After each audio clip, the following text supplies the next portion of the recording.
تو چند پہلوؤں کا احاطہ ضرور ہو جائے انشاءاللہ۔ باقی پھر اور مواقع بہت جلد ہی میسر آئیں گے۔ جو بات تشنہ رہ گئی انشاءاللہ ان مواقع پر انہیں پورا کر دیا جائے گا۔ حقیقی بات یہ ہے، اور جسے آج کے اجلاس میں میں پیش کرنا چاہتا ہوں، اور اس بات کو کچھ لاہور کے ایک اخبار روزنامہ جنگ نے بھی تھوڑا سا اجاگر کیا ہے، اور وہ بات یہ ہے کہ اس ملک کے اندر کچھ لوگ محبت رسول کی آڑ لے کر، سرور کائنات علیہ الصلاۃ والسلام کا نام نامی لے کر، اس ذات مقدسہ کا نام لے کر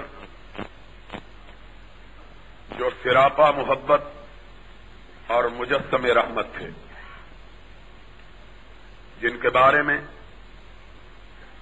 رب نے اپنے کلام مجید میں کہا ہے وما ارسلناک الا رحمۃ للعالمین، اور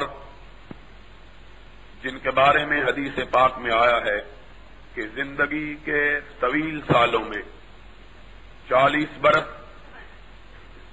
ما قبل از نبوت اور 23 برس امامت کے، اختیار کے، اقتدار کے، جنہوں نے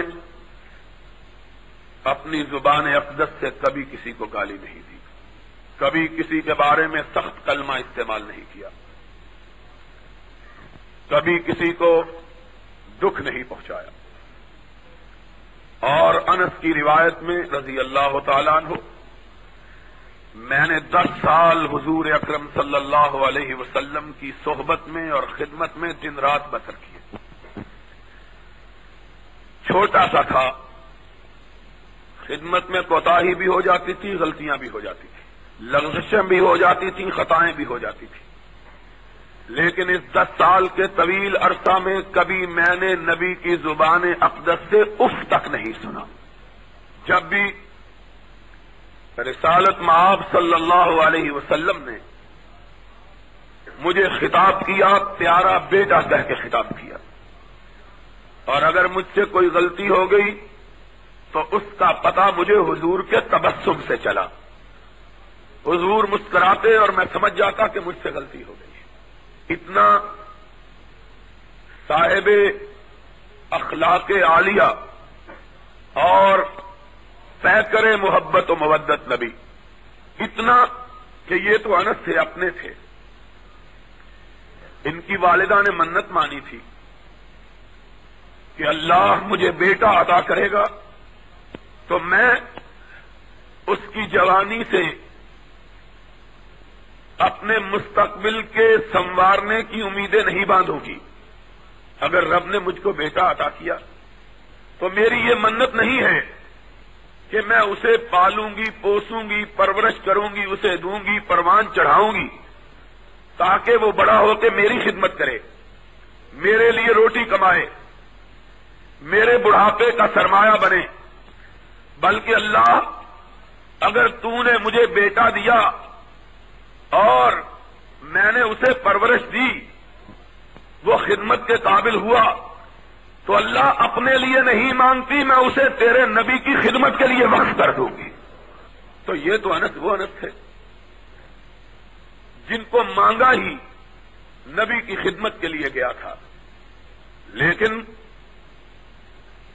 میرے آقا کے خلق عظیم کا عالم تو یہ تھا کہ اپنے تو اپنے، بیگانے اور مخالف بھی آپ کو گالی دیتے تو آپ کی پیشانی پہ سلوٹ تک نہ پڑتی، حتیٰ کہ ایک دفعے سرور گرامی علیہ الصلاۃ والسلام کے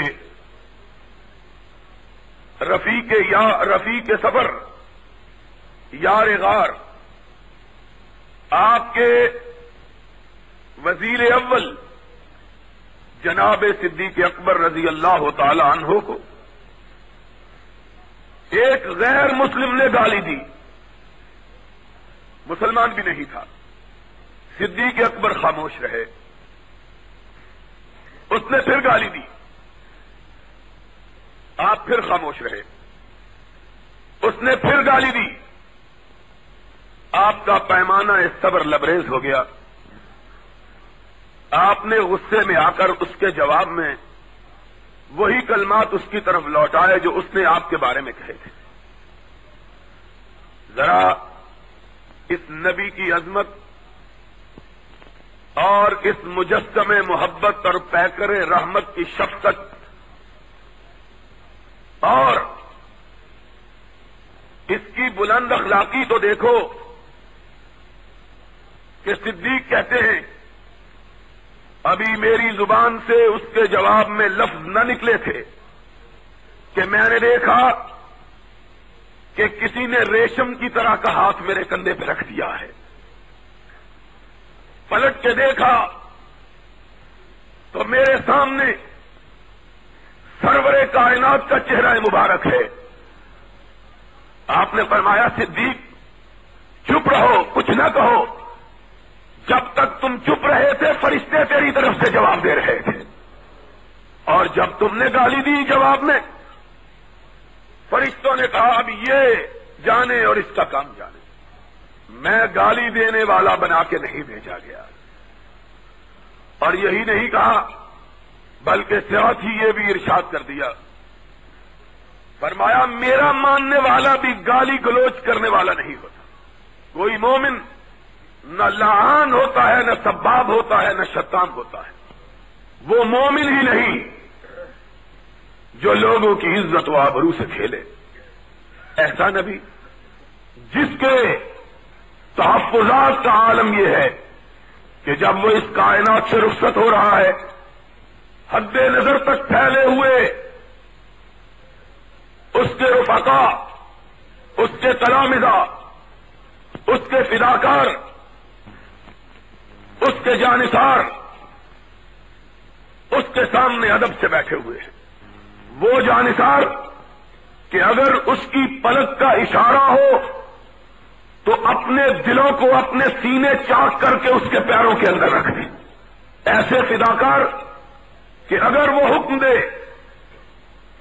تو پہاڑوں کی چوٹیوں سے چھلانگ لگا دیں, سمندروں کے سینوں کے اندر گھس جائیں, اپنا سب کچھ اس کے اشارے پہ لٹاتے ہوئے یہ سمجھے کہ ہم نے کچھ بھی نہیں کیا ہے.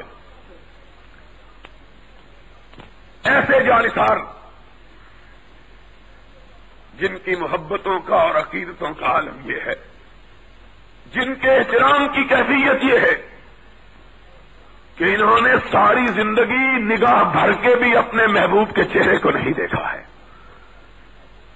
آنکھ اٹھاتے ہوئے حیا آتی ہے